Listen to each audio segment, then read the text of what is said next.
Welcome into CBS News 24/7. I'm Reed Cowan. So we start the week with reaction to President-elect Donald Trump's most recent picks to fill out his cabinet after what was a controversial and bumpy week last week. So those picks are right here on the screen. Scott Bessent with Treasury Secretary choice, Lori Chavez Demir for the Department of Labor, and Brooke Rollins for the Department of Agriculture.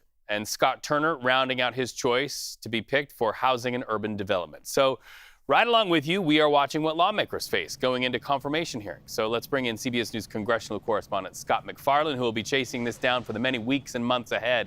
Are we already seeing any signs of pushback from any lawmaker there on Capitol Hill to these most recent round of picks, Scott?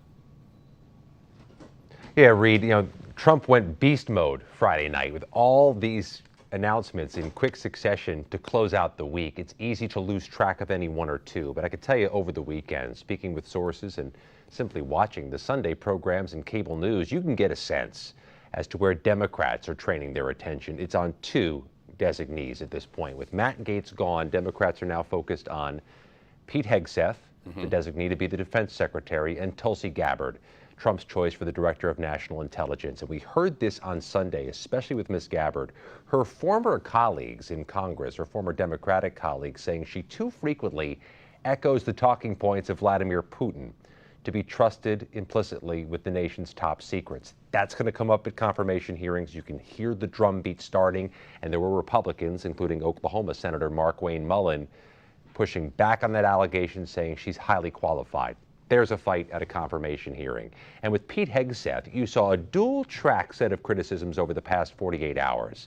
Not only more concerns about that 2017 allegation of sexual misconduct in Monterey, California, which he denies and which he says he's been exonerated of, but also the concern from Tammy Duckworth, the Illinois Democrat, on Face the Nation and elsewhere this weekend, saying Pete Hegseth, in his early 40s, coming off of a Fox News weekend morning show, does not have the experience or the breadth of professional experience to manage what is often the most difficult and hard to navigate bureaucracy in the world.